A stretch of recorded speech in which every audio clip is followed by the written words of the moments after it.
Man TV. Jeric Agosta. Kabanata 21. Kinuha ni Jeric ang Earl Grey tea mula sa isang ceramic canister at inilagay ito sa isang brown Betty teapot. Nagdagdag siya ng tubig, ibinuhos ang tubig, at pagkatapos ay idinagdag muli ang tubig. Pagkatapos nito, sinala niya ito sa isa pang maliit na teapot at nagbuhos ng 2 tasa ng sariwa at malambot na Earl Grey tea. Ang buong proseso ay ginawa sa isang hindi nagmamadali at pamamaraan. Ang kalmado ni Jeric ay humanga kay David.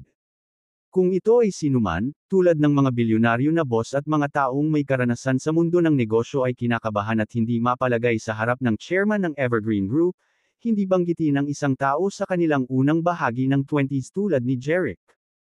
Bago dumating si David ay pinakiusapan na niya si Gerald na ipaalam kay Jeric.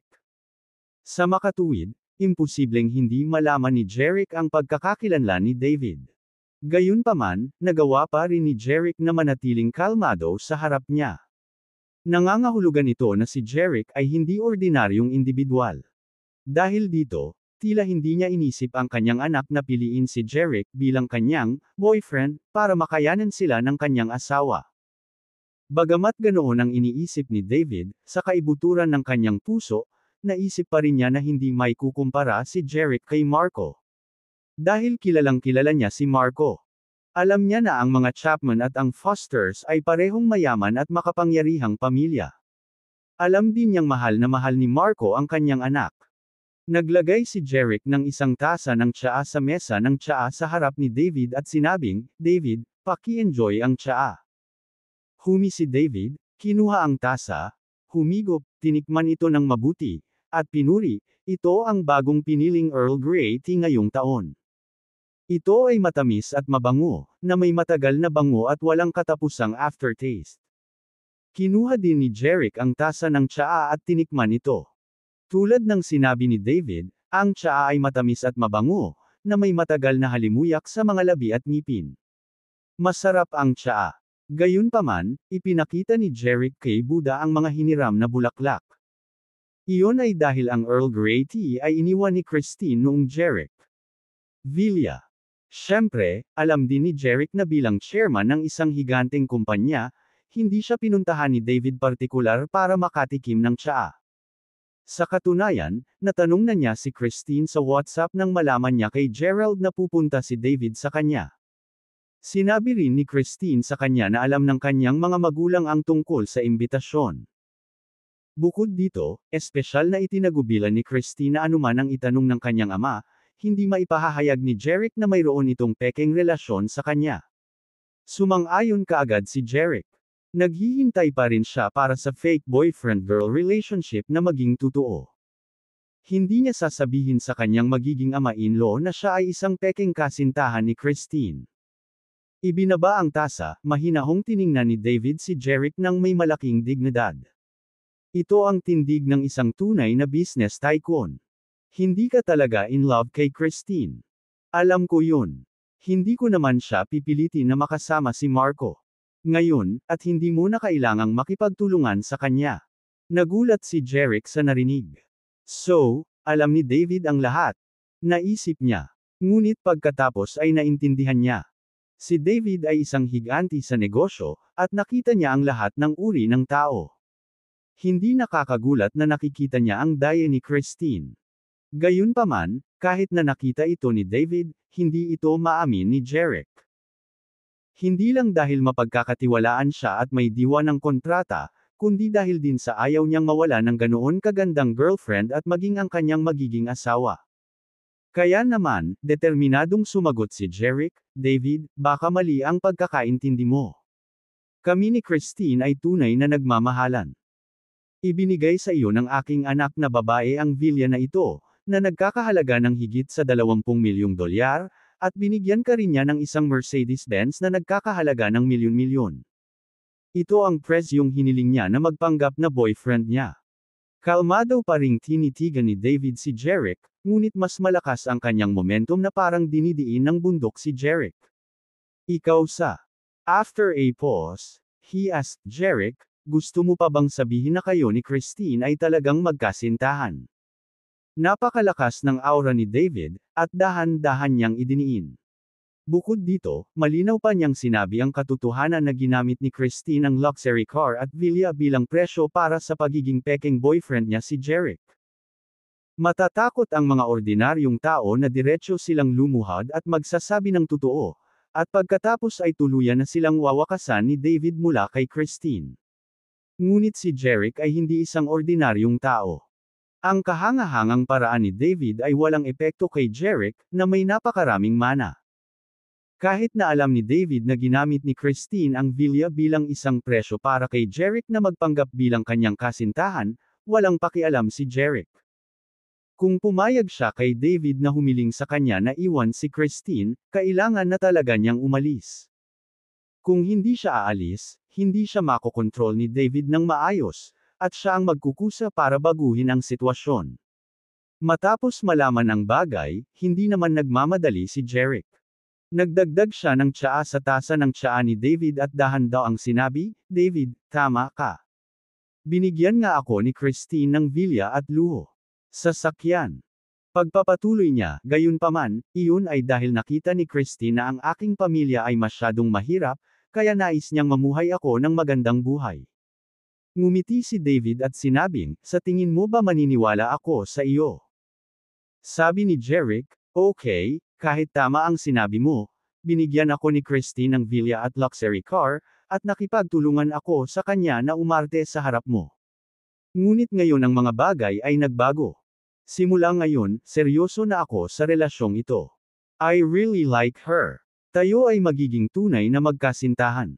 Kumunat ang noo ni David at tinitigan si Jeric na parang tigre na nakatingin sa biktima nito.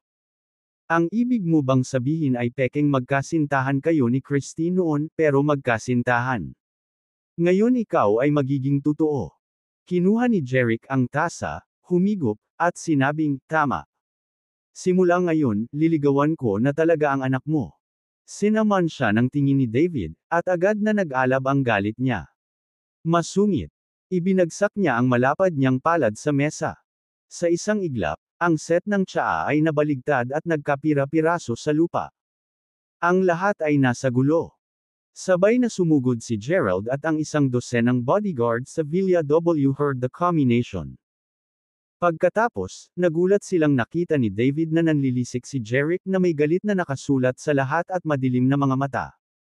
Ang tasa ng tsaa sa lupa ay naputol at tumingin.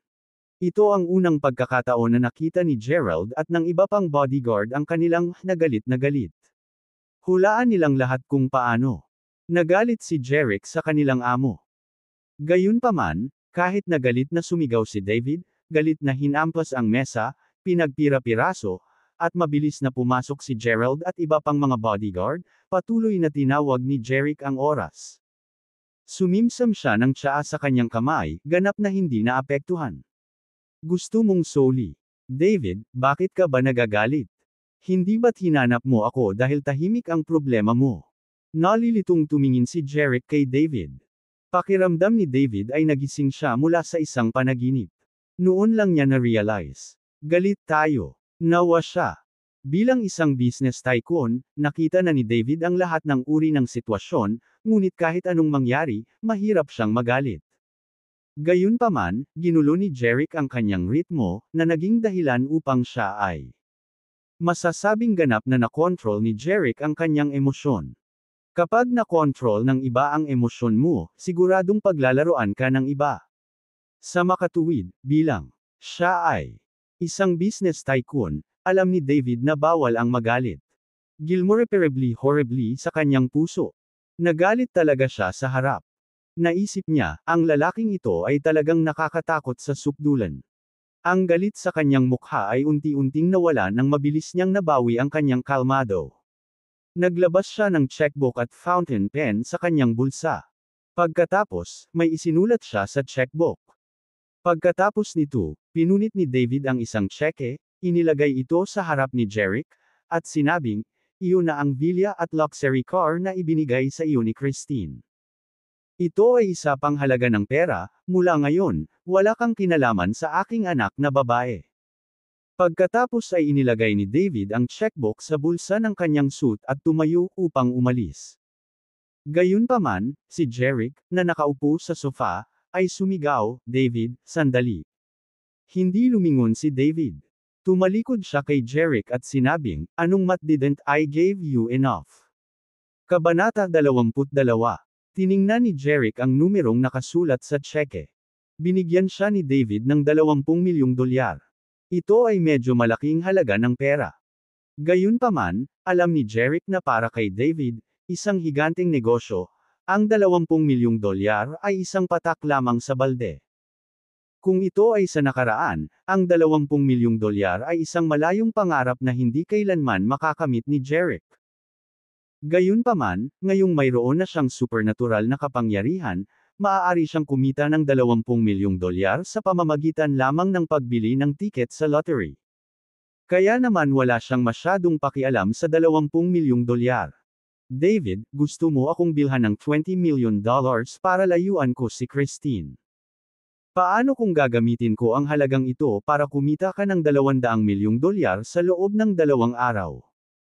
Bilang kapalit, dapat akong payagan na makipag-date kay Christine," ani Jeric, habang nakatingin sa likuran ni David. Pagkarinig sa sinabi ni Jeric, napabuntong hininga si Gerald at ang iba pang bodyguard sa pagtataka. Kumikita ng 200 milyong dolyar na May 20 milyong dolyar sa loob ng 2 araw. Paano ito posible? Nagtaka sila. Naniwala silang lahat na wala sa sarili si Jeric. Hindi makapaniwala si David sa kanyang narinig. Lumingon siya at sinabing ang kanyang titig ay kasing talas ng isang talam na bumabagsak kay Jeric, "Sigurado ka bang hindi ka nagbubuga ng kalokohan? Ito ay hindi ganap na imposible para sa kanya na kumita ng 200 milyong dolyar na May 20 milyong dolyar sa loob ng 2 araw. Maaari siyang bumili ng mga stock. Kung suswertehin siya, $200 million ang maaaring kumita ng hindi pinagpapawisan." Gayunpaman, si Jeric ay hindi si Warren Buffett. Hindi niya alam kung aling mga stock ang tataas o bababa. Sa makatuwid, ang pagbili ng mga stock ay hindi magagarantiya sa kanya na makakuha ng 200 milyong dolyar. Sa halip, sa pinakamasamang sitwasyon, maaaring mawala sa kanya ang lahat ng pera. Kung si Jeric ay may malaking kumpanya tulad ng Evergreen Group, na may malaking dami ng ang mga transaksyon na isinasagawa araw-araw, na kumikita ng 200 milyong dolyar sa loob ng 2 araw ay hindi magiging malaking problema. Sa kasamaang palad, si Jeric ay walang talento na katumbas ni Warren Buffett, at wala rin siyang malaking kumpanya tulad ng Evergreen Group. Ang pagkamit ng 200 milyong dolyar sa loob ng 2 araw ay walang alinlangan na isang pantasya. Hindi nagulat si Jeric sa hindi paniniwala ni David. Nakangiting sabi niya, "Rest assured, David, hindi ako nalasing, hindi rin ako nagsasalita ng kalokohan. Kunin ang 20 milyong dolyar na tseke lamang kung gagawin mo itong taya sa akin. Kung ayaw mo, natatakot ako na hindi ko rin makuha ang pera mo. 20 milyong dolyar. Hindi ko kayang bilhin ang pride ko." Kahit na mukhang composed si David, gulat na gulat pa rin siya sa loob. Sa dolyar ay hindi mabibili ang kanyang pagmamataas. Nasa kanya nga ang backbone. Gayunpaman, ang pagmamataas lamang sa halip na isang matino na pagtingin sa kanyang sarili, maaari niyang mapunta ang kanyang sarili sa problema para sa kanyang nailagay na kumpiyansa. Sa pag-iisip nito, pumayag kaagad si David. "Sige, pastahan ako. Kung mabibigo ka. Sa likod ng 200 milyong dolyar sa loob ng 2 araw, dapat mong putulin ang lahat ng iyong pakikipag-ugnayan sa. At saka, huwag mong subukang manghiram ng pera kay Christine o sa iba. Hindi ako maloloko ng mga murang trick na ito." He gave Jeric the heads up to make sure that Christine will not help him win this bet. Sa isang walang pag-aalinlangan ng ngiti, sinabi ni Jeric, "Oo naman, tiyak na alam ko iyon. Ipinapangako ko na hindi ako maglalaro ng mga dirty trick na ito." Sabi ni David sabay tango. "Well, settled na. Kung kikita ka ng 200 milyong dolyar sa loob ng 2 araw, pumunta sa aking bahay at ipakita sa akin. At sasabihin ko sa lahat sa birthday party ni Christine na boyfriend ka niya." Bagamat nangako si David na ipapakilala si Jerick sa mga tao bilang kasintahan ni Christine kung mananalo si Jerick. Gayunpaman, sa opinyon ni David, ang mga pagkakataong mangyari iyon ay napakaliit. Kahit na maging Comself ay hindi magtagumpay nang hindi umaasa sa mga mapagkukunan ng kanyang kumpanya at kahit matalo ka sa taya mo, hindi mo na kailangang ibalik ang pera. Pero kailangan kong hilingin na iwan mo si Christine. Okay, deal. Sabi ni Jerick. Magkita tayo sa loob ng 2 araw. Nang matapos ang kanyang mga salita, lumabas si David sa sala kasama ang 100 bodyguard na malapit sa kanya. Maya-maya pa ay narinig na nila ang huni ng mga sasakyan mula sa labas.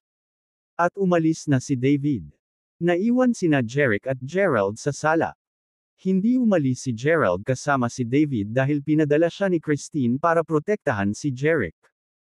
Kumita ng $200 milyong sa loob ng 2 araw. Imposible. Bakit mo ginawa iyon? Tanong ni Gerald, hindi napigilan ang pagnanasang sumagot. Matapos ang ilang araw na magkasama, naging magkaibigan sina Gerald at Jerick. Hindi niya maiwasang mag-alala sa sitwasyon ni Jerick. Sa kaibahan, si Jerick ay tila ganap na hindi nabigla. Naglagay ng isang misteryosong ngiti, sinabi niya, "Well, paano mo malalaman hanggang sa subukan mo? Hindi malalaman ng isa kung ano ang magiging resulta hanggang sa huling minuto." Pagkatapos ay naglakad si Jerick sa itaas. Magpapahinga na ako. Tandaan na isara ang pinto. Sure, tumanggo si Gerald. Nakatitig. Sa likod ni Jerick, sinimulan ni Gerald na pagnilayan ang mga sinabi ni Jerick. Hinding-hindi malalaman ng isa kung paano ito lalabas hanggang sa huling minuto. Bilang miyembro ng Ace Special Forces, mas malalim ang pagkaunawa ni Gerald sa mga salitang ito. Kapag nahaharap sa mga sandali ng buhay at kamatayan ay nagpatuloy siya hanggang sa huli. Sumuko na. Pangalawa at hindi kailanman. Nagsimula siyang mag-isip. Marahil ay maaari talagang kumita ng $200 milyong si Jerick sa loob ng 2 araw. Talagang nasasabik siya sa isang himala na mangyari. Sa kwarto, hindi nakatulog si Jerick. Sa halip, tiningnan niya ang market index sa kanyang computer. Internasyonal na stock.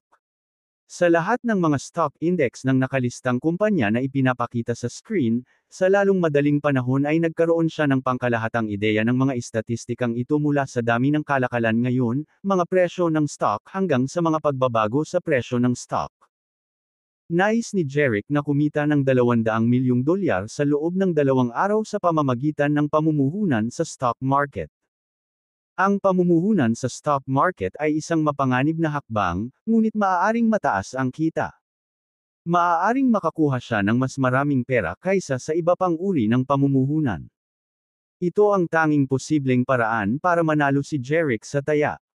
Sa pag-scan sa hindi mabilang na pangalan ng kumpanya sa screen, hindi niya mahuhulaan kung aling presyo ng stock ng kumpanya ang tataas at kung aling presyo ng stock ng kumpanya ang bababa.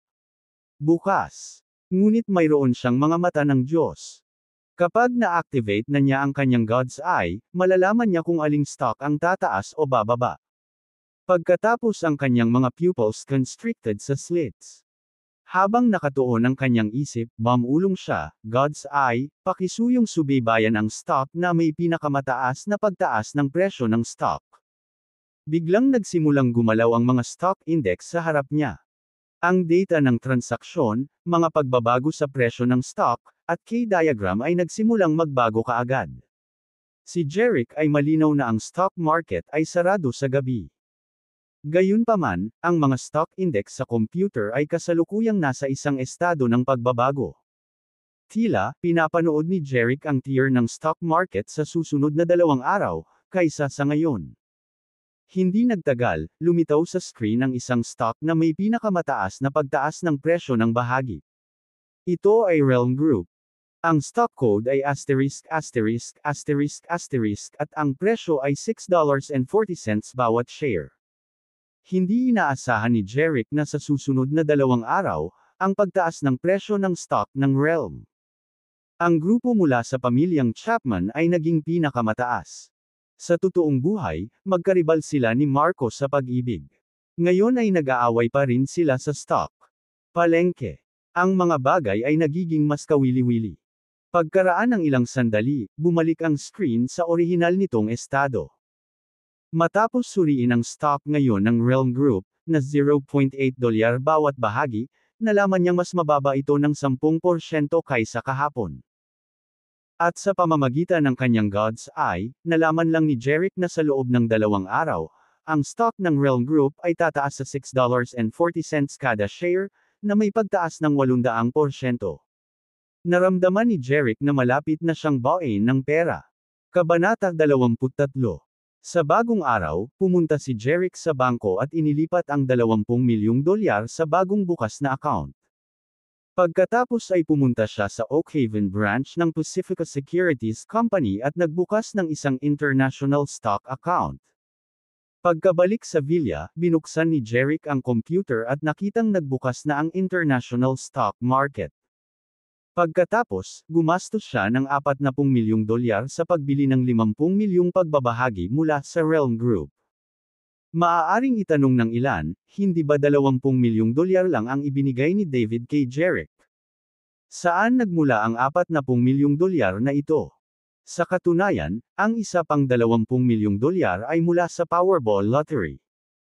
Kung ang stock ng Realm Group ay tataas ng 800% sa loob ng susunod na 2 araw, wala siyang dahilan para palampasin ang pagkakataong ito. Sa makatuwid, inilagay niya ang natitirang $20 milyong sa stock market upang magbulsa ng mas maraming pera. Matapos ibigay ang ipinangakong $200 milyong kay David, maaari niyang itago ang natitirang kita para sa kanyang sarili. Hindi nagtagal pagkatapos bumili si Jerick ng mga stock, nagsimulang tumaas ang presyo ng stock ng Realm Group. Ang presyo ng stock ay umakyat sa napakabilis na halos tulad ng katapusan ng mundo. Alam ni Jerick na ang kanyang God's Eye ay muling nakatulong sa kanya na tumpak na mahulaan ang pag-akyat ng stock ng Realm Group. Pinunit niya ang kanyang mga mata mula sa stock market at pumunta sa Oakhaven University upang dumalo sa kanyang klase. Umalis si Gerald kasama niya. Sa halip na sumakay sa Mercedes ni Jerick, siya ang nagmaneho ng sarili niyang kotse, isang Warrior Jeep. Kasabay nito, sa marangyang inayos na sala ng pamilyang Foster.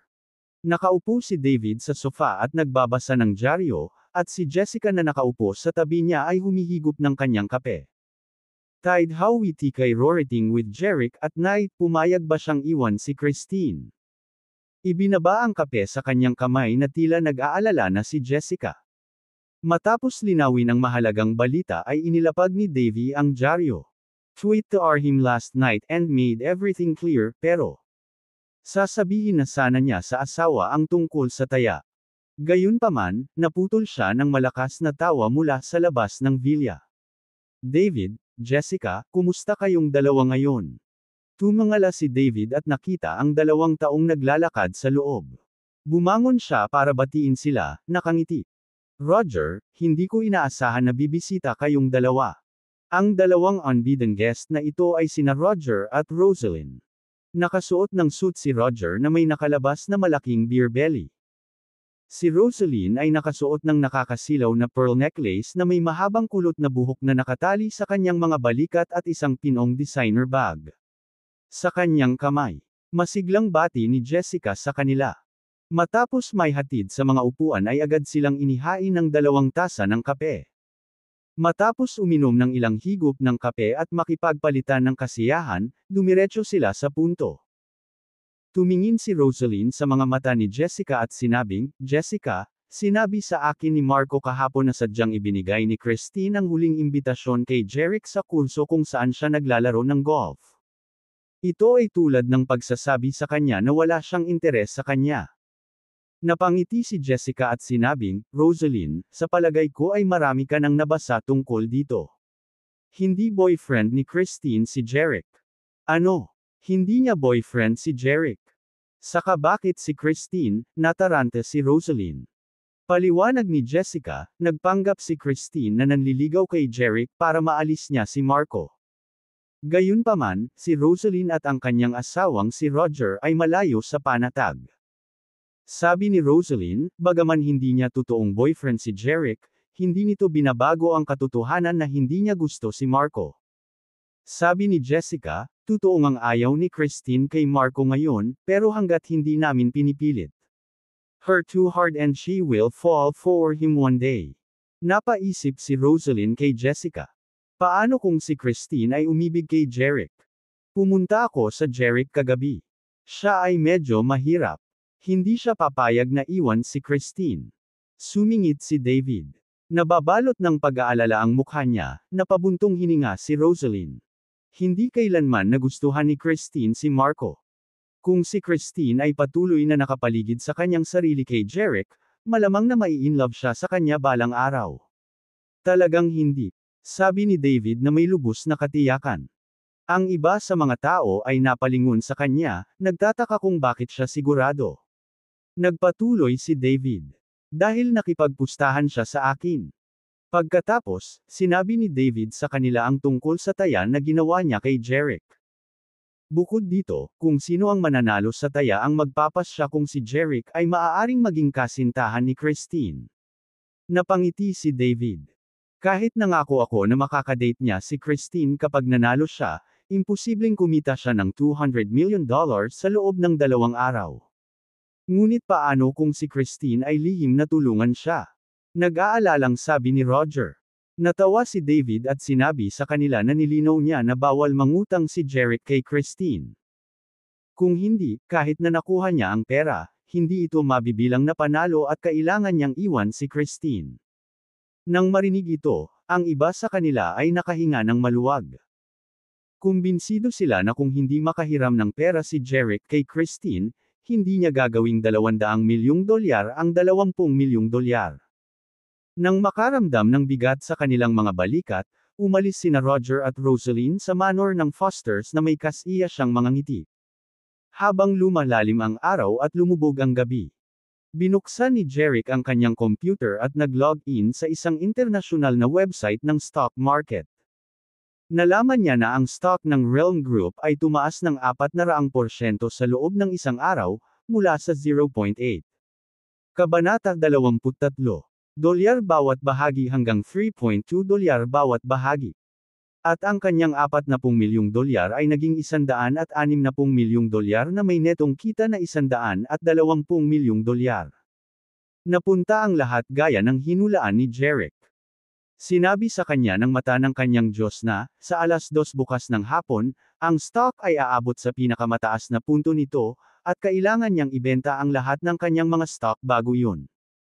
Dahil sa mga susunod na araw, bababa ng 1,000% ang stock ng Realm Group sa loob ng 2 araw. Parang inatake ng isang international consortium ang Realm Group. $10 bilyong ay sumangga sa loob ng 2 araw, at ang Realm Group ay haharap sa isang walang kapantay na krisis. Gayunpaman, hindi interesado si Jeric sa hinaharap ng Realm Group. Hindi siya interesado sa babala sa kanila, dahil ang mga Chapman ay, sa ilang mga lawak, ang kanyang mga potensyal na kaaway. Ibinenta lang niya ang lahat ng shares bukas ng 2:00 ng hapon at manalo sa taya. Tumayo si Jeric mula sa kanyang upuan, nag-inat. Pagkatapos ay pumasok siya sa banyo para maligo ng mainit bago matulog. Kasabay nito, matindi na tinitigan ni Roger ang mga International Stock Index at ang Stock Index ng Realm Group mula sa kanyang laptop sa isang pag-aaral sa Chapman's residence. Pagkaraan ng ilang sandali, sumandal siya sa kanyang malaking upuan at nagsuot ng isang solemn na mukha, na pumirma, hindi maganda ito. Nakatayo sa tabi niya, tinanong ni Marco, Tay, may malaking consortium ba na sumusubok na tumaya laban sa Realm Group? Tumango si Roger. Ang stock ay tumaas ng 400% ngayon.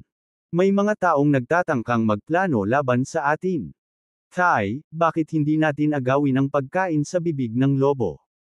Ang mga mata ni Marco ay kumikinang sa kalupitan na parang hayop. Nagtaas ng mata si Roger at nagtanong. Aagawin ang pagkain sa bibig ng lobo.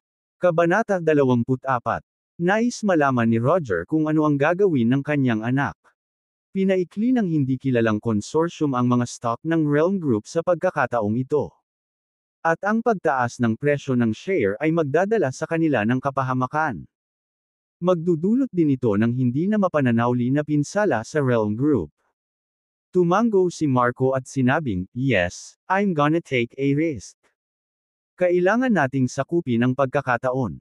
Kung maaari nating ibenta ang mga stock sa pinakamataas na presyo, mananalo tayo ng isang napakalaking tagumpay." Bilang chairman ng Realm Group, naunawaan ni Roger ang diskarte ng kanyang anak sa sandaling marinig niya ito. Ibig mong sabihin bukas din tayo makakabili ng malalaking stocks ng kumpanya natin. Kapag ang presyo ng bahagi ay tumaas sa tuktok, ibinebenta namin ang aming mga bahagi sa harap ng aming mga kaaway at ginagawa silang mawala ang kanilang mga kamisete sa deal. Sabi ni Marco, "Oo, hanggat nabigo sila sa pagtaya laban sa Realm Group, magkakaroon tayo ng pagkakataong makaligtas sa krisis. Kung gayon, kahit na bumagsak ng husto ang ating shares, mayroon pa rin tayong malaking halaga para mabili ang shares ng kumpanya sa mababang presyo, at pagkatapos ay magagawa nating tumaas ang presyo ng mga share at mapanatili ang katatagan nito." Well, parang may hindi maiiwasang labanan sa mga kalaban natin. Gayunpaman, ang tanong ay kailangan namin ng isang malaking halaga ng pera upang makagawa ng isang malaking pagbili ng stock ng aming kumpanya sa ganoong kataas na presyo. Seryosong sabi ni Roger. "Tatay, bakit hindi gamitin ang isang kaibang bilyong dolyar na nakaimbak upang mamuhunan sa mga stock?" Matibay na mungkahi ni Marco. Sabi ni Roger na nakakunot ang noo, ang reserbang pondo ay inihanda para sa mga krisis.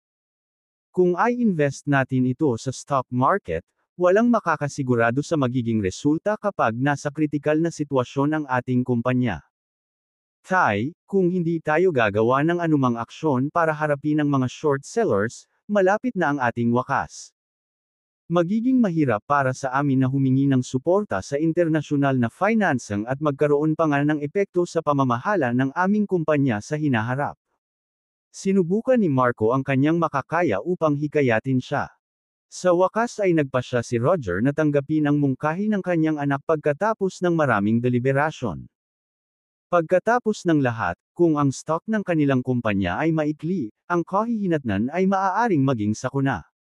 Mas gugustuhin pa niyang matapang ito kaysa laging biktima. "Okay.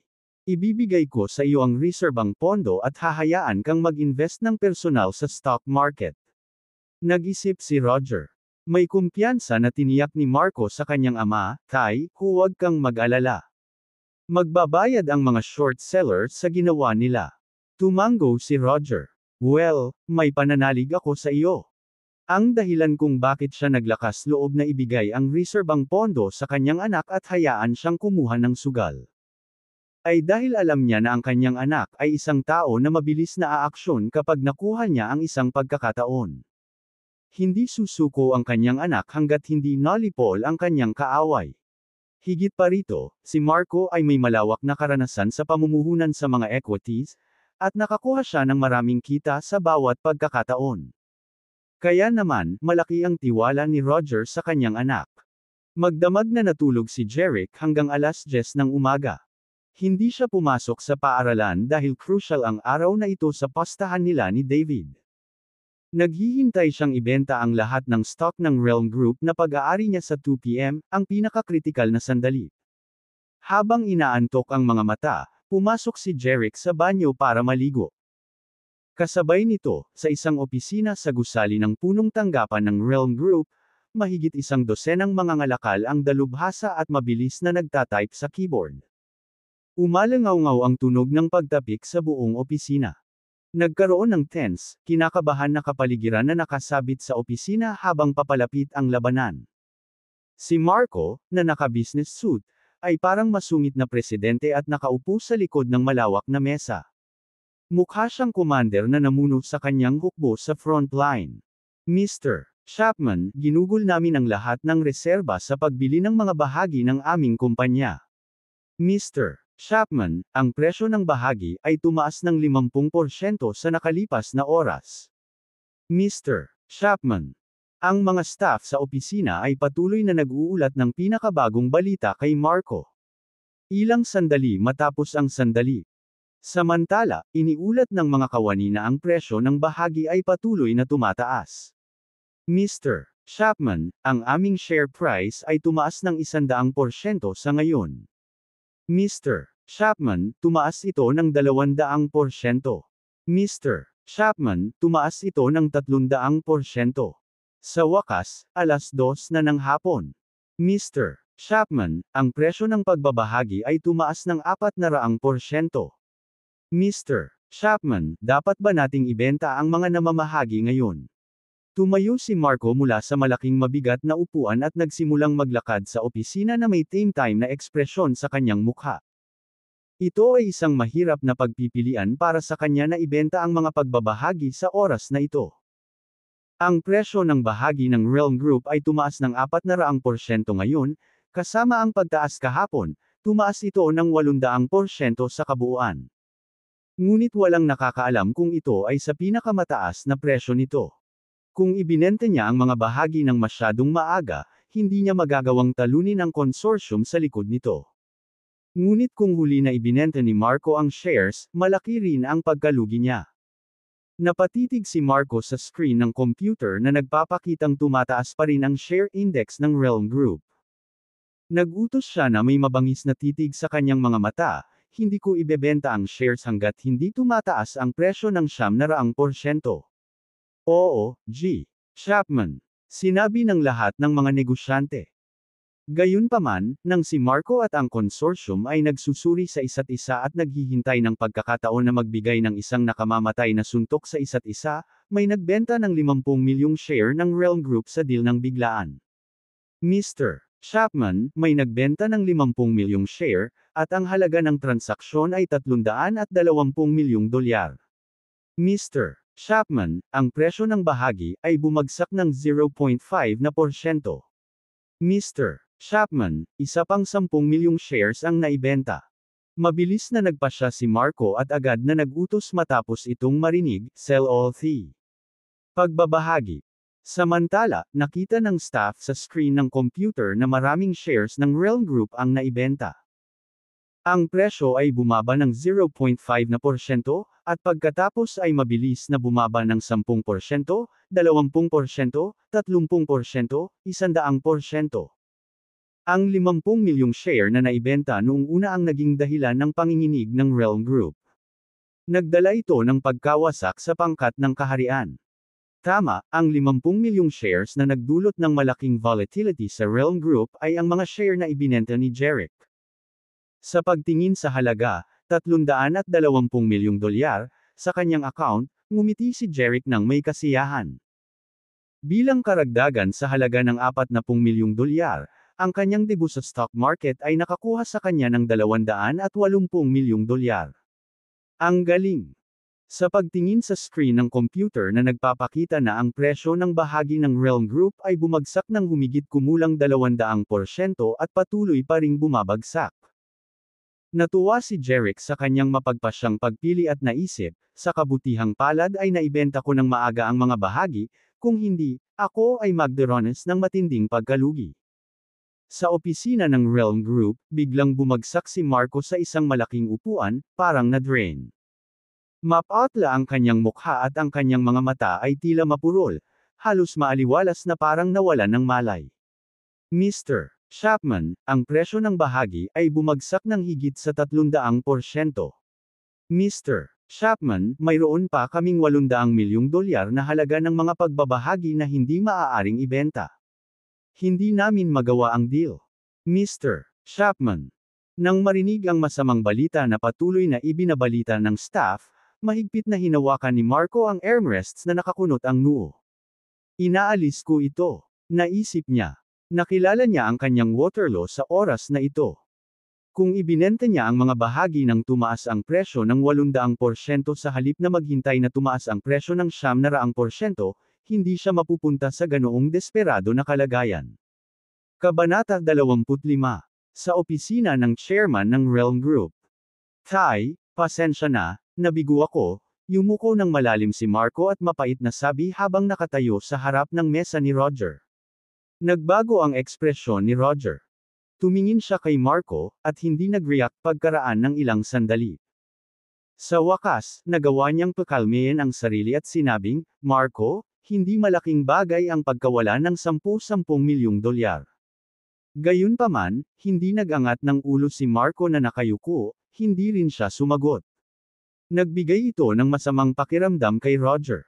Hindi maiwasan ni Roger na mag-isip, hindi kaya nawalan siya ng higit sa ilang 10 milyong dolyar. Nawalan ka ba ng 200 milyong dolyar? Patuloy na tanong ni Roger. Gayunpaman, hindi pa rin nagangat ng ulo o nagsasalita si Marco. Tanong ulit ni Roger, $400 million. Bumili ako sa presyong 3.2 dolyar para sa bawat stock.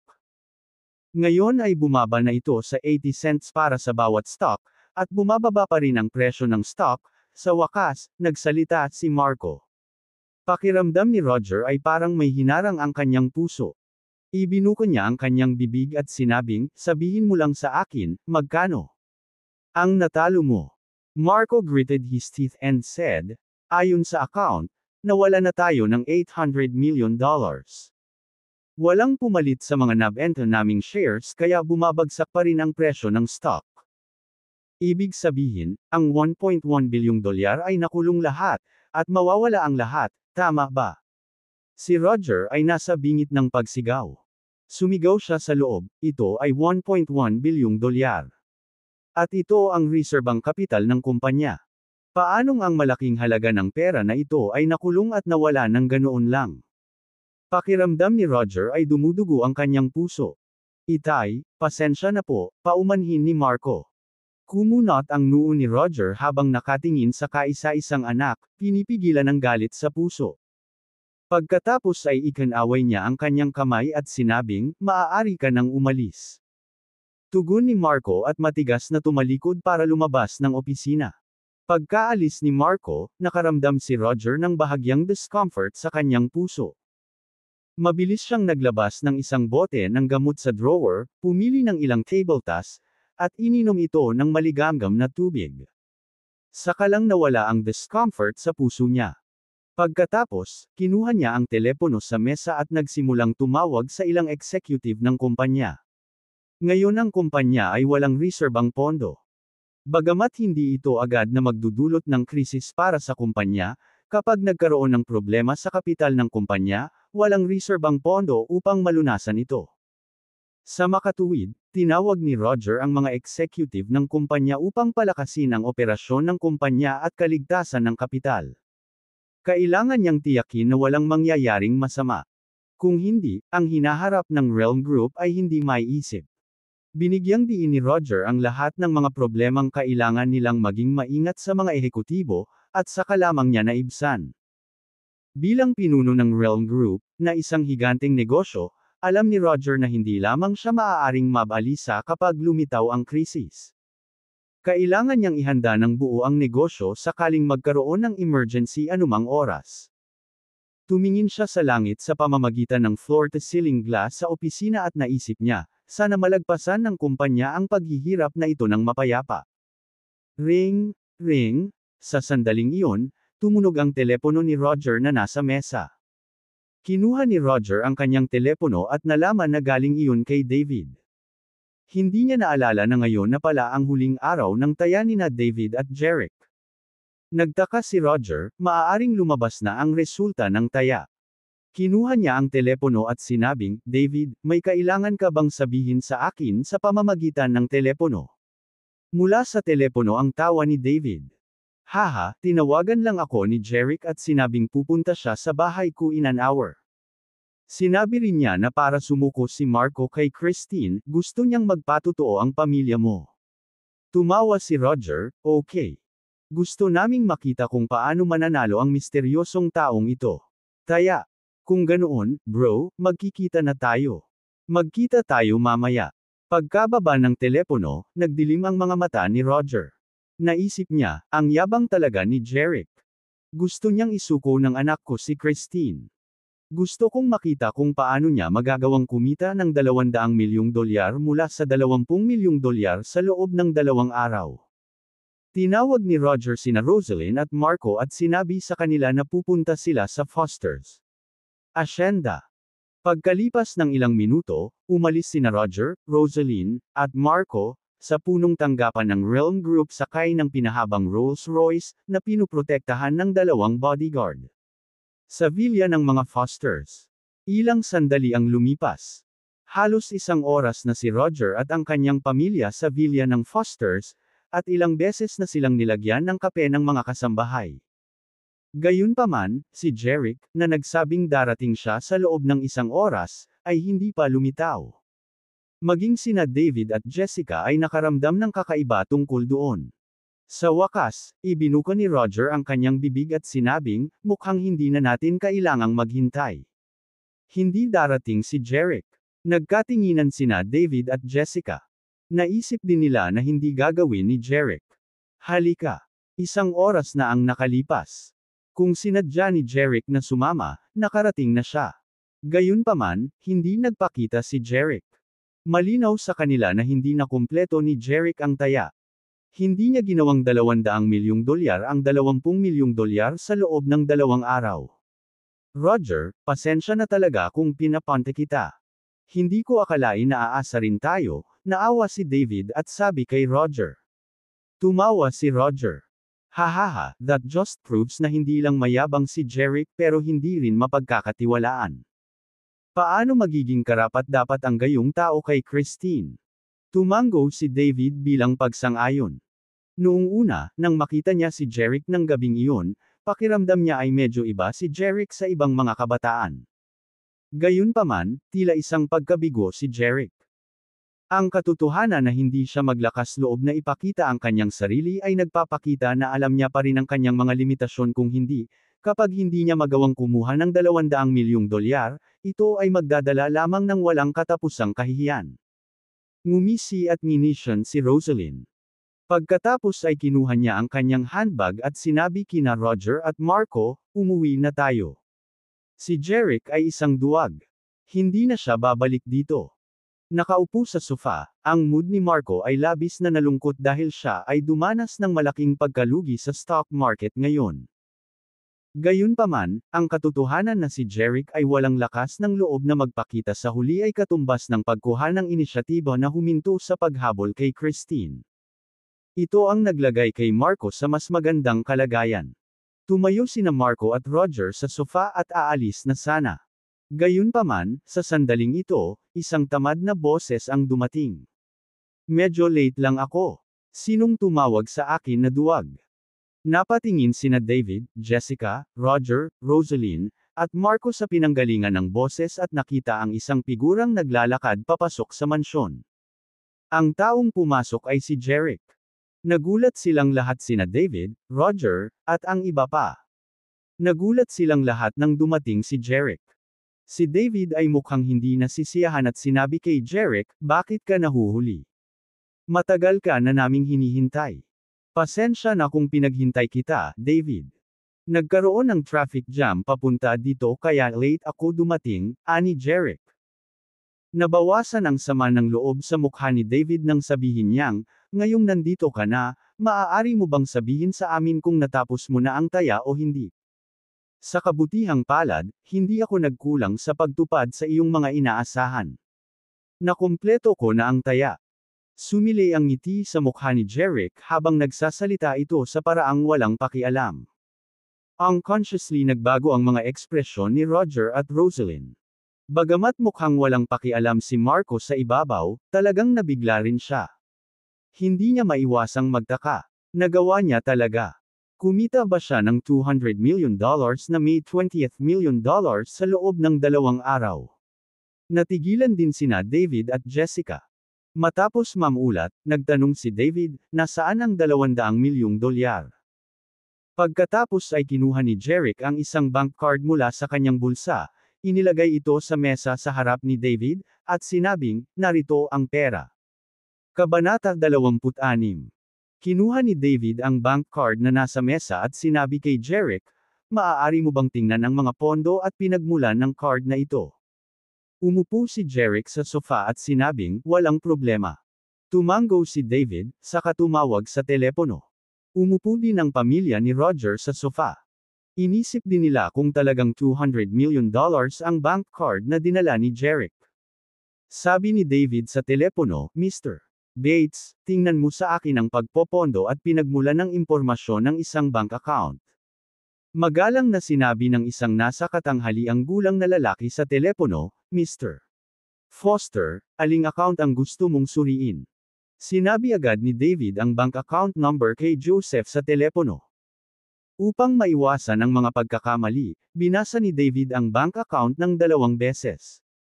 Mr. Foster, mahahanap natin ang pera sa account sa lalong madaling panahon, ngunit aabutin ng humigit kumulang 10 minuto upang suriin ang pinagmulan. Okay, suriin ang halaga sa account at ipadala ang pinagmulan sa aking WhatsApp. Okay, Mr. Foster. Ibaba ko na ang tawag.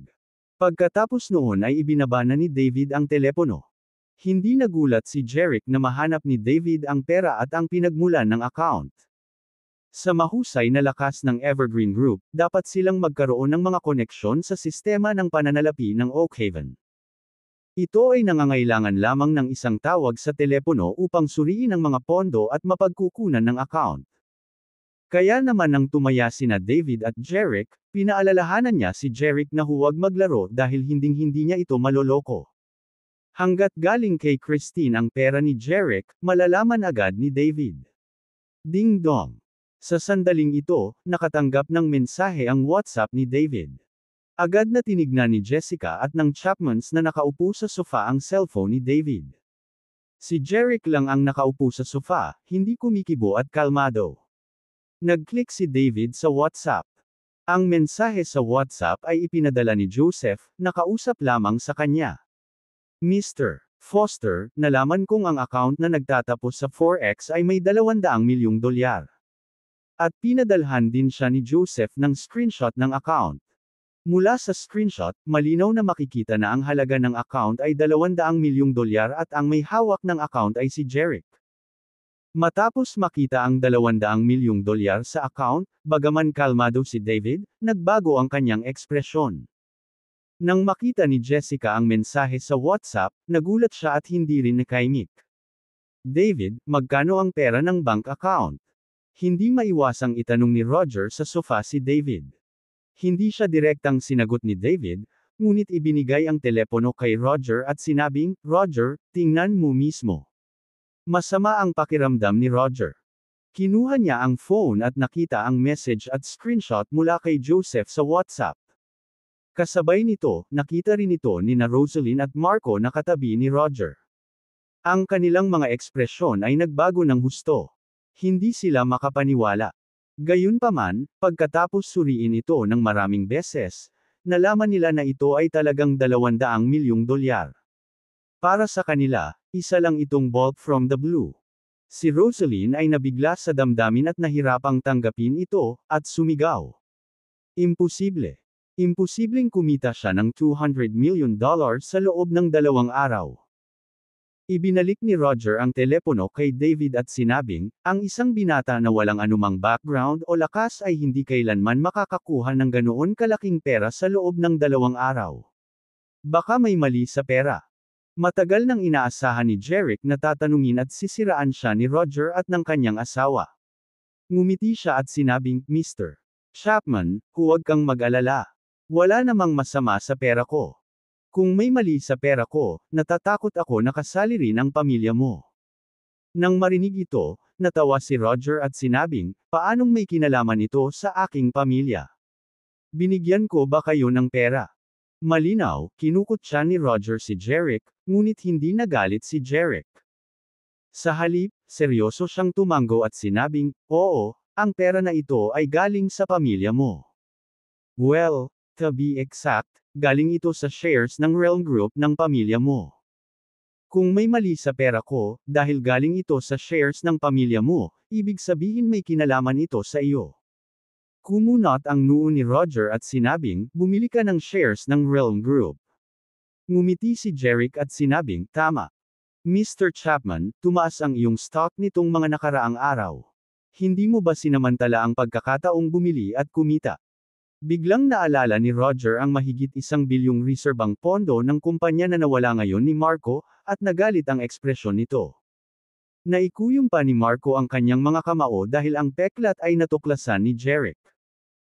Habang si David ay nagulat nang marinig na si Jeric ay namuhunan sa mga bahagi ng kumpanya ng pamilya Chapman at nakakuha ng $200 milyong. Kahit na minsan ay naisip niya nakikita si Jerick ng $200 milyong sa pamamagitan ng pamumuhunan sa stock market. Gayunpaman, kung isa sa alang-alang ang hindi inaasahang panganib ng stock market at mayroon lamang siyang 2 araw, imposibleng kumita ng $200 milyong. Maliban kung alam ni Jerick na ang presyo ng stock ay tataas sa susunod na 2 araw at maaari siyang kumita ng $200 milyong mula rito. Gayunpaman, paano malalaman ni Jerick kung aling stock ang tataas? Nagulat na lang si David nang tumunog ang phone niya. Pagkatapos, tumingin muli ang pamilya ni Roger at si Jessica sa mobile phone ni David. Alam ni David na ang mensahe ay mula kay Jose. Nais din niyang malaman kung saan nakuha ni Jerick ang $200 milyong. Kaya naman, binuksan niya ang WhatsApp. Matapos basahin ang mensahe, muling natigilan sina David at Jessica. Si Roger at ang kanyang asawa ay talagang sabik na malaman ang nilalaman ng mensahe. Muling inabot ni David ang telepono kay Roger. Pagkatapos kunin ni Roger ang telepono, nag-aalala niyang tiningnan ang impormasyon. Ang kanyang asawang si Rosalyn at Marco ay nakatutok din sa WhatsApp message ni Roger. Account number, 5,643,865,4x. Balanse sa account, $200 milyong. Pinagmula ng mga pondo, stock trading. Kahapon, ika-5 ng Agosto, bumili ng 50 milyong share ng Realm Group mula sa internasyonal na stock market, na may kabuuang share capital na $40 milyong. Sa 2:00 ng hapon, nabenta ang 50 milyong share, kung saan nakakuha ng kabuuang $320 milyong. $200 milyong ang inilipat sa account na ito. Ang pinagmula ng mga pondo ay legal at sumusunod. Ito ang mensaheng ipinadala ni G. Bates kay David. Ito ang dahilan kung bakit ipinakita ni David ang telepono sa kanila sa halip na magpaliwanag. Dahil hindi niya alam kung paano ipapaliwanag sa kanila. Mula sa impormasyon, nalaman ni Roger na talagang kumita si Jerick ng $200 milyong sa pamamagitan ng pagbili ng mga bahagi ng kanyang sariling kumpanya. Nakaramdam siya ng biglaang sakit sa puso. Kasabay nito, nakita ni Marco sa mensahe na nagbenta si Jerick ng 50 milyong shares noong 2:00 ng hapon, na nagpapigil sa kanya.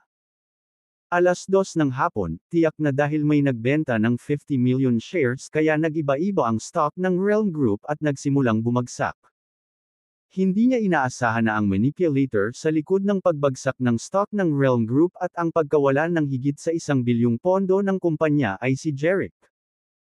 Tiningnan niya si Jerick na may malamig at matatalim na mata, at galit na sinabi, "Ikaw ang unang taong nagbenta ng 50 milyong shares ngayong hapon, na naging dahilan upang bumagsak ang presyo ng stock ng kumpanya natin." Kabanata 27. Nagkunwaring nagulat si Jerick.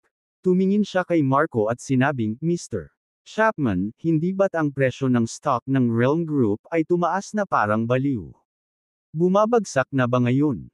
Mukhang napahiya si Marco at naisip niya, "This is all because of you, brat. Kung hindi ka ang unang nagbenta ng 50 milyong shares, paano kaya bumagsak ng husto ang presyo ng stock ng Realm Group?" Naisip niya. Paano niya naranasan ang gayong matinding pagkawala? Ngunit ngayon ay nagpapanggap si Jerick na walang alam. Gusto talaga siyang bugbugin ni Marco. Ngunit narito ang manor ng Fosters, at maaari lamang niyang pigilan ang galit sa kaibuturan at huwag pansinin si Jerick. Gayunpaman, ginawa siyang miserable ni Jerick, hindi niya ito papakawalan ng ganoon kadali. Nalaman ni Roger mula sa kanyang anak na ang pagbagsak ngayon sa stock ng Realm Group ay sanhi ng Jerick. "Hindi ko ini-expect na babagsak ang stock price ng Realm Group dahil sa iyo, napakabata. Hinahangaan talaga kita." Nagngangalit si Roger habang nagsasalita. "Na-flatter ako." Kinuha ni Jerick ang kanyang galit bilang papuri at nakangiting nagpasalamat sa kanya. Lalong nagalit si Roger. Sinasadya niya siguro.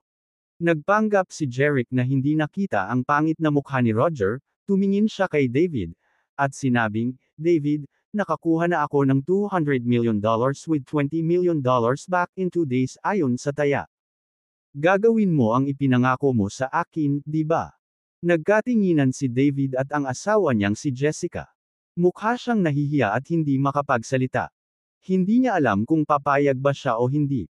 Kung nangako siya kay Jerick at Christine na magkasama, paano niya ipapaliwanag sa mga Chapman? Pero hindi niya maiwasang pumayag, dahil nakipagpustahan siya kay Jerick niyan basta. Nanalo si Jerick sa taya, hahayaan niyang makasama siya ni Christine. Pagkaraan ng ilang sandali mag-alinlangan, sa wakas ay nakapagdesisyon na si David. Bilang chairman ng Evergreen Group, isa siyang icon ng komersyal na mundo na may net worth na bilyon-bilyon. Paano niya masisira ang pangako niya? Hindi magtagumpay ang isa nang walang kredito. Ang tagumpay ng Evergreen Group ay nakasalalay din sa kredito. Ito ang ginintuan na signboard ng higanting kumpanya, ang Evergreen Group. Ito rin ang ginintuan na signboard ni David. Kaya naman, tumingin si David kina Roger at Rosaline at humingi ng paumanhin, "Roger, Rosaline, pasensya na." Nang marinig ito, alam ni Roger at ng kanyang asawa na pipiliin ni David na tuparin ang kanyang pangako at papayag na magsama sina Jerick at Christine. Inilagay ni Roger ang mobile phone ni David sa kanyang kamay at sinabing, "David, hindi ko akalain na ang pagkakaibigan namin ng mahigit 20 taon ay hindi gaanong mahalaga kaysa sa lalaking ito." Nakakuha lang siya ng $200 million mula sa shares ng Realm Group sa pamamagitan ng swerte. Kung ipinagkatiwala mo ang iyong anak sa kanya, pagsisisihan mo ito. Pagkatapos nito, sinabi ni Roger sa kanyang asawa at anak, "Tara na. Roger, gusto ko rin maging magkamag-anak ang dalawang pamilya natin sa kasal, pero dahil nangako ako sa kanya at nanalo siya sa taya, hindi ko na kayang sirain ang pangako ko. Kung hindi, paano ko makukuha ang tiwala ng mga tao sa mundo ng negosyo sa hinaharap?" Tumingin si David kay Roger at seryosong sinabi. Huminto si Roger nang walang sinasabi. Bilang isang business tycoon, syempre alam din niya kung ano ang ibig sabihin ng failing to keep faith. Masisira nito ang iyong reputasyon sa mundo ng negosyo at iwasan ka ng iyong mga kasamahan. Umalis si Roger na madilim ang mukha. Umalis din si Rosaline at Marco na malungkot. "David, dahil sa akin, nagkaroon ka ng conflict sa mga Chapman. I'm very sorry about that." Tumingin si Jerick kay David at humingi ng tawad. Bagamat hindi niya gusto ang mga Chapman, sila ay mga kasosyo sa negosyo ng Fosters pagkatapos ng lahat. Umiling si David at sinabing, "Hindi mahalaga. Kahit na ang mga Fosters at ang Chapman ay hindi maaaring pagsamahin sa pamamagitan ng kasal, maaari pa rin kaming maging kasosyo sa negosyo." Sumagot si Jerick, "David, tinupad mo ang iyong mga salita, na nagpapahanga sa iyo. Mangyaring huwag mag-alala. Sa tabi ko si Christine, sigurado akong magiging ligtas siya." Ito ang naisip ni Jerick. Tinupad ni David ang kanyang pangako at hindi ito sinira dahil hindi si Jerick ang pinakamahusay na kandidato, o dahil sa relasyon sa pagitan ng Fosters at ng mga Chapman. Dahil dito ay labis niyang hinangaan si David. "Jerick, minaliit ko ang talent mo sa negosyo noon. Naniniwala ako na magkakaroon ka ng mas malalaking tagumpay sa hinaharap. I'm very relieved na kasama mo si Christine. Punta ka bukas sa birthday party ni Christine." Napangiti si David at inabot ang kamay kay Jerick. Ang kanyang mga salita ay nagmula rin sa paghanga kay Jerick mula sa kaibuturan ng kanyang puso. Pagkatapos ng lahat, nakakuha siya ng $200 milyong na May 20 milyong dolyar sa loob ng 2 araw mula sa mabilis na pagbabago ng stock market. Sa kanyang opinyon, ang talento ni Jerick sa negosyo ay hindi mapag-aalinlanganan. Nangangatuwiran ito na pinahahalagahan ni David, isang business jikon, ang gayong henyo sa negosyo. Kaya lang hindi niya alam na ang kakayahan ni Jerick na kumita ng $200 milyong mula sa high-risk na stock market ay walang kinalaman sa talento sa negosyo, ngunit umaasa sa kapangyarihan ng God's Eye. Ngumiti si Jerick at nakipagkamay kay David, "David, huwag kang mag-alala. Darating ako sa oras bukas para dumalo sa birthday party ni Christine." Pagkatapos ay bahagyang yumuko siya kina David at Jessica at sinabing, "Mr. Foster, Mrs. Foster, alis muna ako." Tumango si David at ang kanyang asawa. Pagkaalis ni Jeric sa villa, tumingin si Jessica sa kanyang asawa na may masalimuot na ekspresyon at sinabing, "David, gusto mo ba talaga siyang maging manugang natin?" Mataimtim na tumango si David, "Jessica, natalo ako sa taya sa kanya, kaya kailangan kong tuparin ang aking pangako." Kumunot ang noo ni Jessica. Bagamat totoo ito, hindi niya iniisip na isama ang kanyang anak na babae sa hamak na Jeric na ito. Nang makita ni David ang malungkot na mukha ng kanyang asawa, nakuha niya ang iniisip nito. Nakangiting pagpapatuloy niya, "Of course, keeping my promise is only one of the reasons." Sa totoo lang, ang dahilan kung bakit ako pumayag na magsama sina Jeric at Christine ay dahil mas pinapahalagahan ko ang kanyang napakalaking talento at walang limitasyong potensyal sa negosyo. Dahil lang sa namuhunan siya sa mga stock at kumita ng $200 milyong. Hindi sumang-ayon si Jessica at sinabing, siguro gaya ng sinabi ni Roger, swerte lang ang nakuha niya. Nakangiting sabi ni David, siguro may swerte, pero napansin mo ba na sinabi ni Marco na bumagsak ang presyo ng stock ng Realm Group dahil ibinenta ni Jeric ang kanyang shares? Kung pinalad si Jeric na pumili ng shares ng Realm Group, naibenta ba niya ang shares bago bumagsak ng husto ang stock price ng Realm Group dahil sa swerte? At ang hindi nasisiyahang mga ekspresyon ni na Roger at Marco ay nagpapahiwatig na dapat silang namuhunan ng malaking halaga ng pera upang makabili ng mga stock, at hindi nila ito ibinenta bago bumagsak ang presyo ng stock. Si Roger ay nasa mga komersyal na bilog sa loob ng maraming taon, at si Marco ay kilala bilang isang henyo sa stock market, ngunit pareho silang nabigo na sakupin ang kritikal na sandali upang magbenta ng mga stock sa mataas na presyo, kaya nagdusa sila ng matinding pagkalugi. Sa tingin mo ba ay umasa pa rin si Jeric sa kanyang swerte?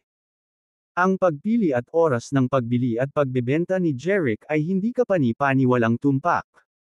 Ang kanyang talento sa negosyo ay higit pa sa mga Chapman. Matapos makinig sa pagsusuri ng asawa, tumahimik si Jessica.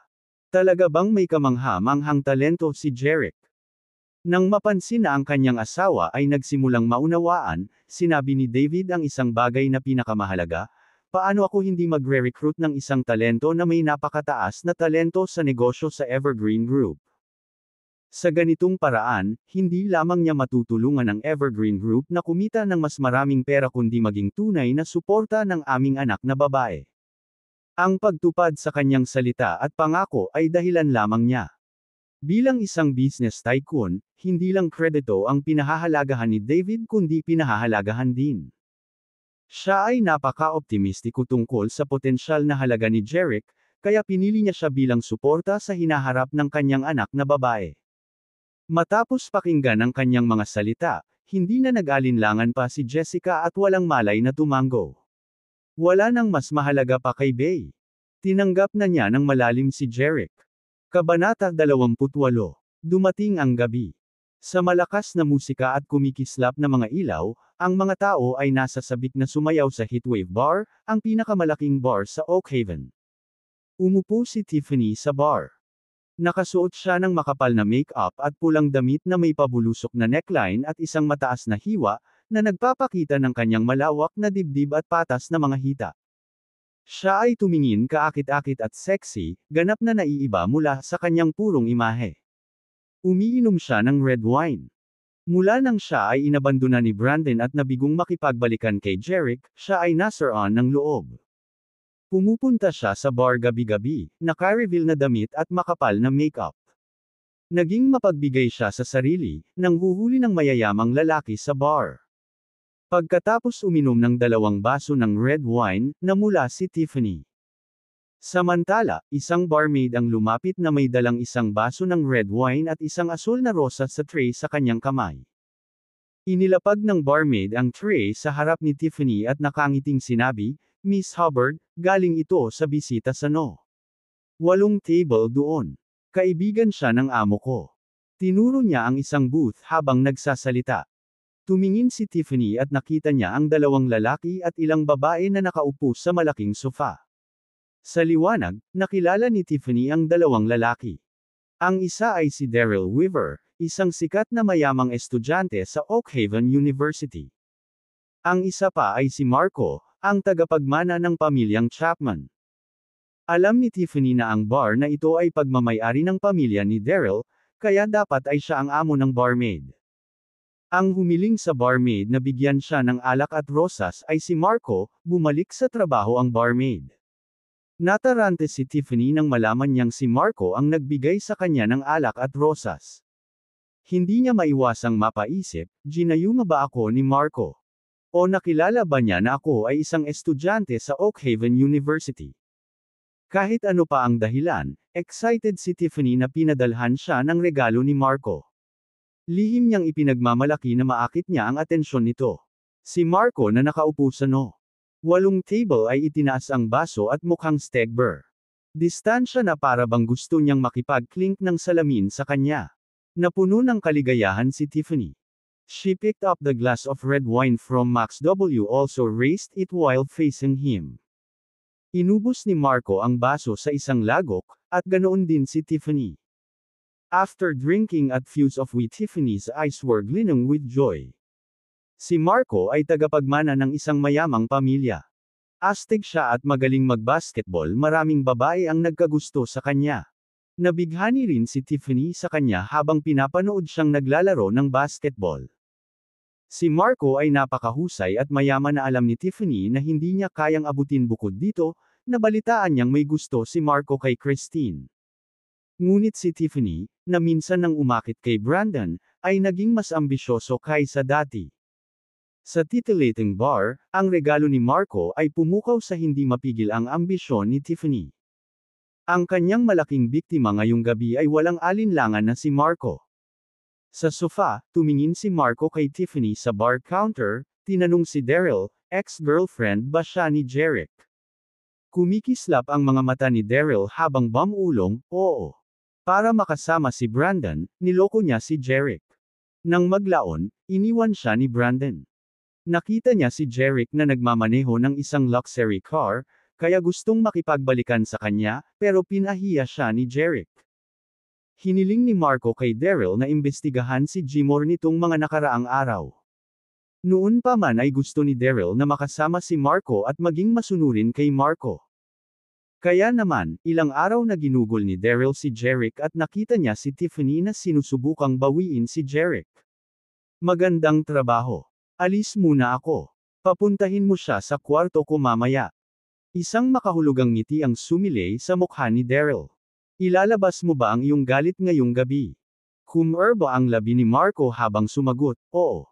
Napuno ako ng galit, at kailangan kong magpalamig, masama ang pakiramdam ni Marco. Pumunta siya sa bar para makipagtalik. Hiniling niya sa barmaid na magpadala ng alak at rosas kay Tiffany dahil lang sa gusto nitong matulog sa kanya. At saka, gusto niyang may gawin ito para sa kanya. Mr. Chapman, magtiwala ka sa akin. Ihahatid ko ang babaeng ito sa kwarto mo. Isang matamis na ngiti ang ibinigay ni Daryl. Nang bumangon si Marco sa sofa, nagpout sa kanya ang ilang babae. Mr. Chapman, huwag kang pumunta. Mr. Chapman, hayaan mo akong samahan ka ngayong gabi. Mr. Chapman. Gayunpaman, kumilos si Marco na parang hindi narinig ang mga ito at malamig na umalis. Mukhang dismayado ang ilang babae. Tumawa si Daryl. Kalimutan mo na. Maaari mong subukan muli sa susunod. Pagkasabi nun ay naglakad na siya papunta kay Tiffany. Pinanood ni Tiffany si Marco na umalis, nakaramdam ng pagkabigo. Naisip niya, bakit siya umalis? Di ba ngayon lang niya ako binigyan ng wine at rose? Hindi kaya ako kaakit-akit. Saglit na lumilipad ang kanyang isipan, isang tao ang lumitaw sa kanyang harapan. Tiffany, tinitingnan mo ba si Mr. Chapman at nagtataka kung bakit siya umalis? Nakangiting tanong ng lalaki. Napagtanto ni Tiffany na si Daryl iyon. Bagamat tama ang hula niya, itinanggi niya ito. Kalokohan mo ang sinasabi mo. Napangiti si Daryl.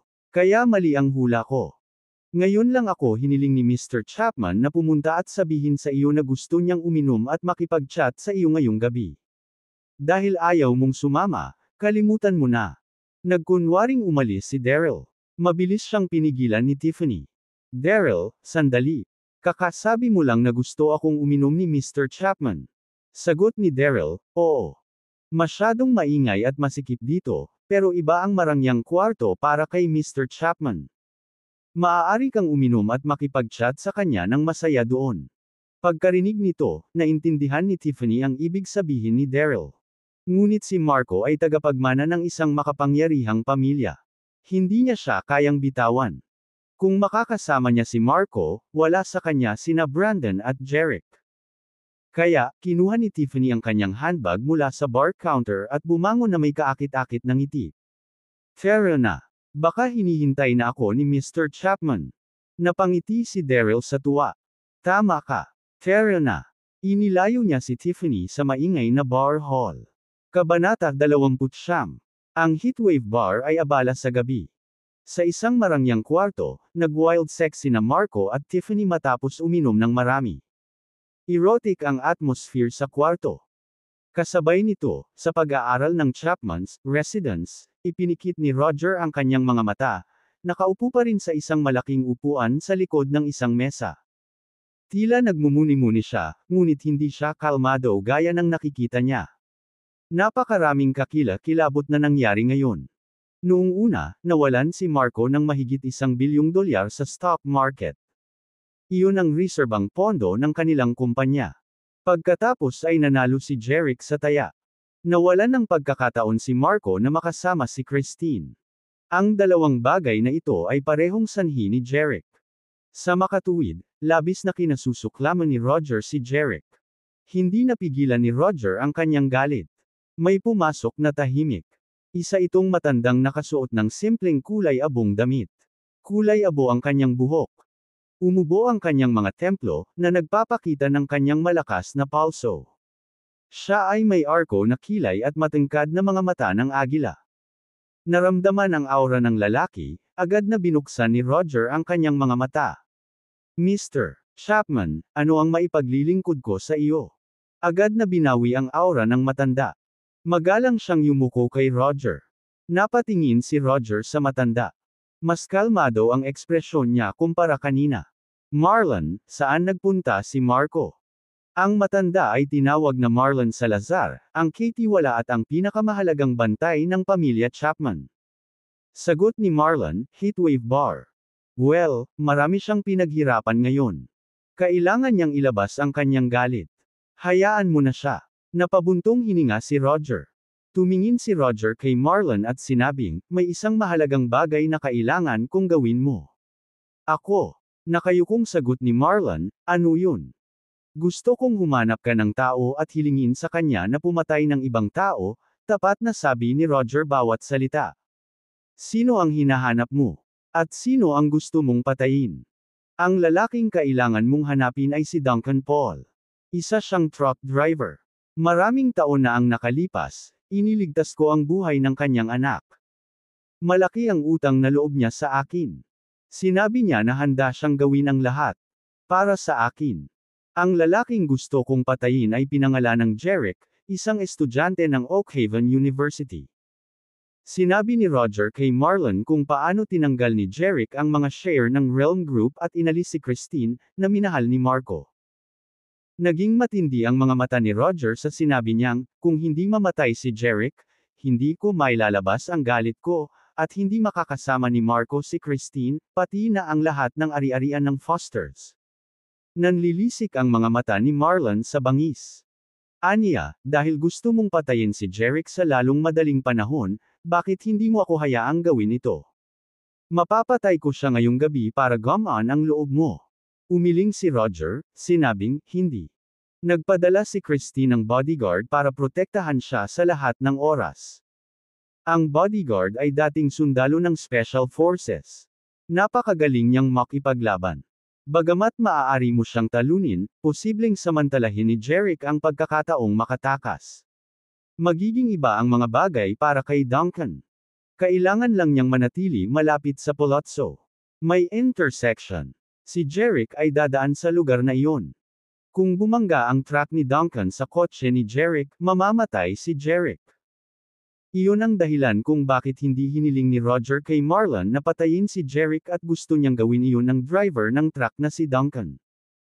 Maaaring hindi mapatay ni Marlon si Jerick, ngunit magagawa ni Duncan kung mabilis na durugan ng kanyang malaking truck ang sasakyan ni Jerick. Naunawaan ni Marlon ang intensyon ni Roger, na tumugon, "Huwag kang mag-alala. Aayusin ko."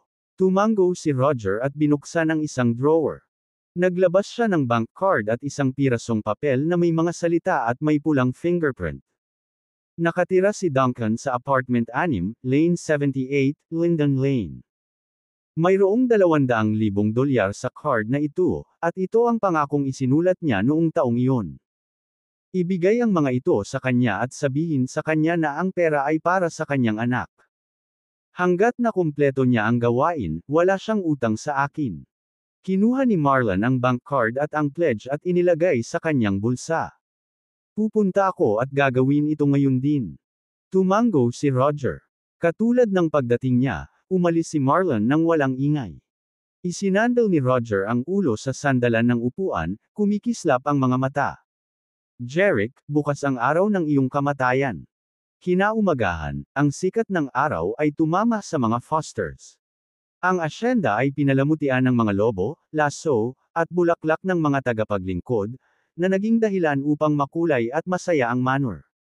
Ang venue ng party ay ang pinakamalaking villa sa manor.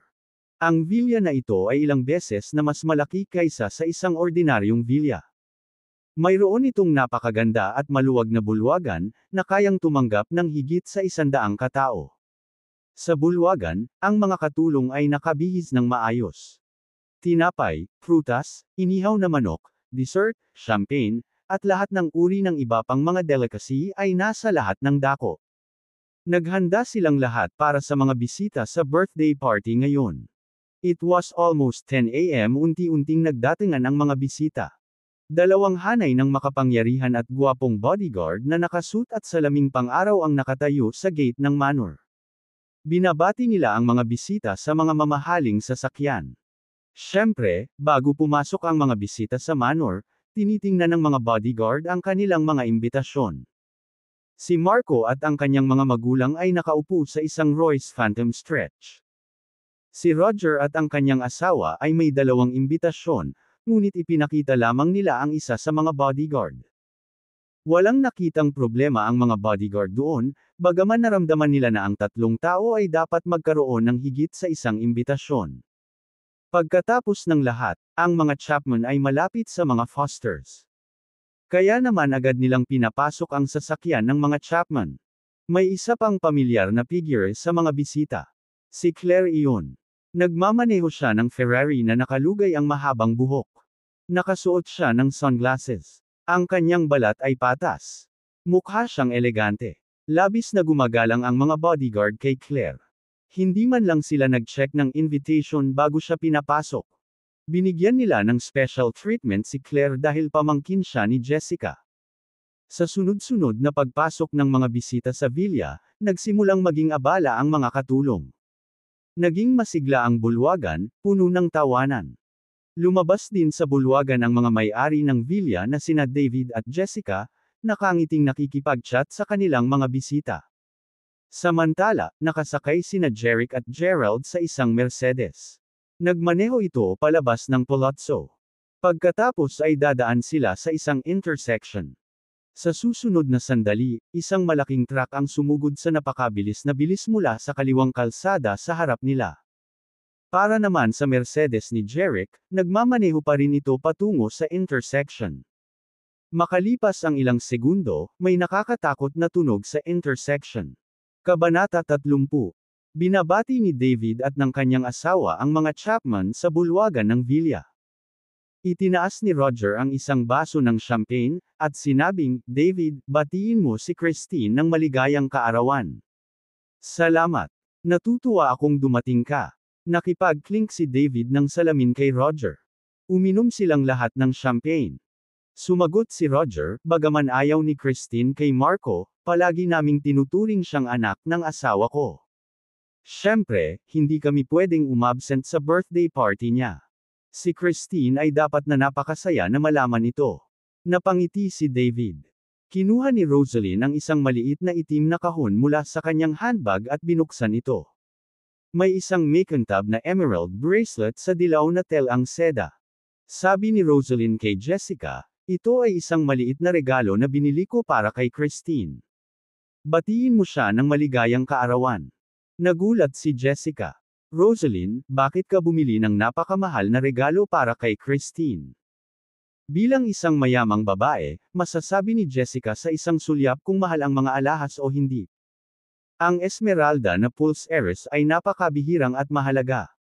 Ang gayong mataas na kalidad na emerald bracelet ay nagkakahalaga ng hindi bababa sa $200,000, at mahirap itong makuha. Nakangiting sagot ni Rosalind, tulad ng sinabi ni Roger, tinuturing namin si Christine bilang anak namin. Siyempre, dapat nating bigyan siya ng isang bagay na mahalaga. Isa pa, kung masama ang magiging asawa niya sa kanya, tatanggapin namin siya sa aming pamilya. Rosalind, parang gusto mong magkaroon ng masamang buhay may asawa si Christine. Nakangiting kinuha ni Jessica ang kahon. Sabi ni Rosalind, I like Christine so much. Gusto kong pakasalan siya sa pamilya natin. Nakangiting sabi ni David, Rosalind, huwag kang mag-alala. Hindi kita bibigyan ng pagkakataong ito. Kung may maglalakas loob na mangbuli kay Christine, hindi ko sila pakakawalan. Sinadya ni Roger na tumingin sa bulwagan, nagtanong, David, nasaan ang magiging manugang mo, Jeric? Nakangiting sagot ni David, boyfriend lang ni Christine si Jeric. Hindi ko siya anak, batas pa. Dapat malapit na siya. Ipapabati ko sa kanya pagdating niya. Hindi na kailangan. Curious lang ako. Ayokong batiin niya ako. Ikanaway ni Roger ang kanyang mga kamay. Pagkatapos ay bumulong siya, David, sa tingin mo ba ay darating si Jeric? Kung tutuusin, hindi masyadong mapagkakatiwalaan ang brat na ito. Baka hindi siya pupunta sa party. Sinabi ko sa kanya na i-announce ko sa harap ng lahat ng bisita na boyfriend siya ni Christine ngayon. Kung hindi siya dumating, hindi siya magiging qualified na maging boyfriend ni Christine, seryosong pahayag ni David. Tumawa si Roger at sadyang nagtaas ng boses. Talaga? I-announce mo ba kung sino ang boyfriend ni Christine sa party mamaya? Napukaw agad ang atensyon ng mga bisita sa paligid nila sa sinabi niya. Ang mga bisita ay tumingin sa kanila at dahan daw ang lumakad, na nagtatanong kay David na excited at mausisa. Mr. Foster, sino ang maswerteng naging boyfriend ni Miss Foster? Pwede mo bang i-announce ngayon? Sino sa lupa ang mayamang lalaki na nanalo ng pabor ni Miss Foster? Lahat ng mga bisita ay sabik na malaman kung sino ang nobyo ni Christine. Bukod dito, iaanunsyo ito ni David sa party. Napakagulo niya kaya napagtanto ng lahat na malamang na pakakasalan ni Christine ang kanyang nobyo. Paanong hindi ma-curious ang mga bisita? Hindi inaasahan ni David na sasabihin iyon ng malakas ni Roger. Sa palagay ni David, inilalabas ni Roger ang kanyang galit sa paraang parang bata. Palibhasa'y napapaligiran ng mga matanong na bisita, hindi na ito naitago ni David. Tumingin siya sa lahat ng mga bisita, sumagot, salamat sa iyong pag-aalala. Oo, gusto kong ipakilala sa iyo ang boyfriend ng anak ko sa party mamaya. Mangyaring maghintay ng ilang sandali. Umaasang tumango ang mga bisita. Lahat, pupunta kami ng asawa ko at makikita muna namin ang anak namin.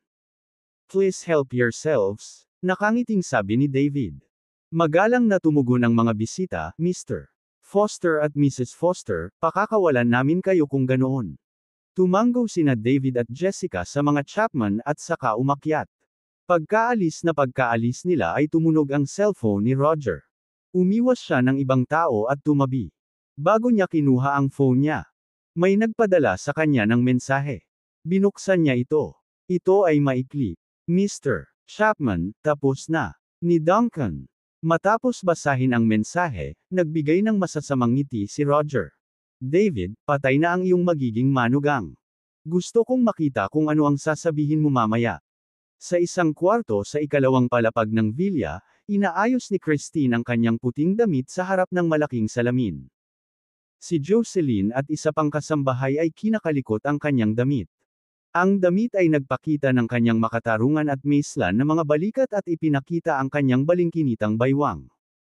Kitang-kita ang mahahabang binti nito sa manipis niyang damit. Nakasuot siya ng magandang red high. Takong. Nakatayo sa harap ng malaking salamin, si Christine ay kasing ganda ni Snow White. Ang mahabang puting damit ay nagpatingkad sa kanyang perpektong figure. Miss, ang ganda mo. Para kang isang kaakit-akit na prinsesa. Magpapakasal ka sa isang gwapong prinsipe. Si Jocelyn at isa pang kasambahay ay nabighani kay Christine. Hindi nila maiwasang purihin siya. Ngumiti ng mahina si Christine.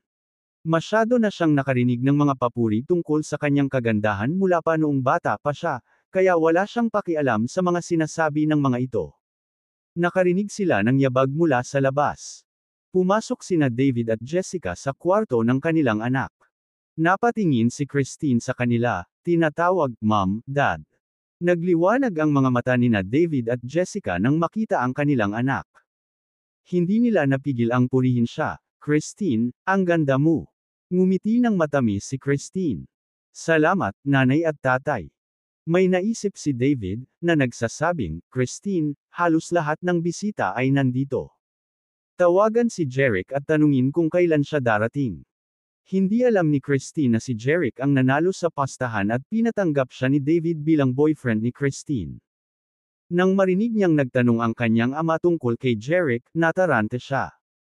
Iniisip niya kung gusto ng kanyang mga magulang na subukan ang kanyang tunay na relasyon kay Jeric. Naisip niya, kung nalaman ng mga magulang ko na wala akong pakialam kung pupunta si Jeric sa party o hindi, susubukan ba nilang pagsamahin kami ni Marco? Mabilis na tumango si Christine sa kanyang ama. Tatay, siguraduhin mo. Darating siya. Tatawagan ko siya kaagad. Kinuha niya ang phone niya at tinawagan si Jeric. Paumanhin, naka-off ang subscriber na nadial mo. Mangyaring tumawag muli mamaya. Hindi nakaimik si Christine.